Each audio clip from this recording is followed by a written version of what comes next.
അപ്പോൾ എല്ലാവർക്കും നമസ്കാരം. അപ്പോൾ ഇന്നത്തെ ടോപ്പിക്ക് ഒരു വേസ്റ്റ് ടോപ്പിക്കാണ്. കാരണം വേസ്റ്റിനെ പറ്റിയാണ് പറയുന്നത്. ഒരു ചെറിയ കാര്യമുള്ളൂ. നമ്മുടെ കോർപ്പറേഷനും മുനിസിപ്പാലിറ്റിയും പഞ്ചായത്തും ഒക്കെ വേസ്റ്റ് മാനേജ്മെൻറ്റിൽ വളരെ പുറകോട്ടാണല്ലേ കേരളത്തിൽ. അവരെ മൊത്തത്തിലങ്ങ് കുറ്റം പറയാൻ പറ്റുമോ നമുക്ക്? ഒന്ന് ആലോചിച്ച് നോക്കിയേ. കാരണം ഇവർക്ക് ചെയ്യാൻ കഴിയുന്നത് ഉള്ള വേസ്റ്റ് മാനേജ് ചെയ്യുക, അല്ലെങ്കിൽ വേസ്റ്റ് നമ്മൾ പുറത്തേക്ക് കളയാത്ത രീതിയിൽ കളക്ട് ചെയ്ത് സംസ്കരിക്കുക എന്നുള്ളതൊക്കെയാണ്. അപ്പോൾ അതിനുള്ള പ്രിക്കോഷൻസൊക്കെ അവരെടുക്കുന്നുണ്ടെന്ന് വേണം വിശ്വസിക്കാൻ. കാരണം നമ്മളെന്താ ചെയ്യുന്നത്?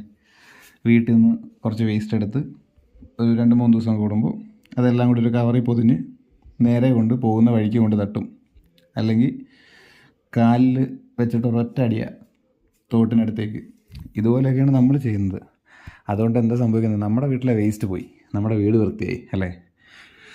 എടാ മണ്ട, നിങ്ങൾ പോകുന്ന വഴി തന്നെയാണ് ഇത് തട്ടിക്കളയുന്നത്. ആ വഴി കൂടെ തന്നെ നിങ്ങളുടെ മക്കൾ പോകുന്നത്, നിങ്ങൾ പോകുന്നത്, നിങ്ങളുടെ അച്ഛനും അമ്മയും വീട്ടിലുള്ള എല്ലാവരും നാട്ടിലുള്ള എല്ലാവരും പോകുന്നത് ആ വഴി തന്നെയാണ്.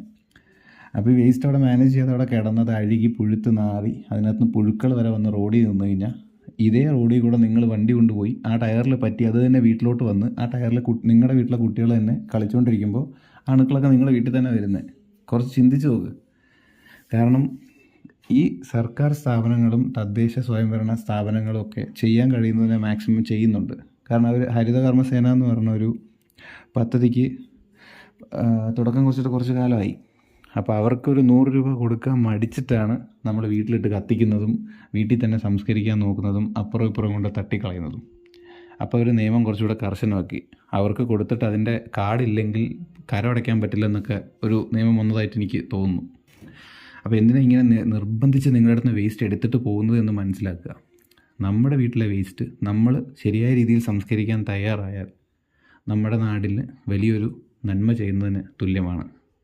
കാരണം ഈ വേസ്റ്റ് കൊണ്ട് പൊറുതി മുട്ടുന്ന കാലം എന്ന് പറഞ്ഞത് ഈ മഴക്കാലമാണ്. മഴക്കാലത്ത് വേസ്റ്റൊന്നും അഴുകില്ല പെട്ടെന്ന്, അല്ലെങ്കിൽ കത്തിക്കാൻ പറ്റില്ല, സംസ്കരിക്കാൻ കുറച്ച് ബുദ്ധിമുട്ടാണ്.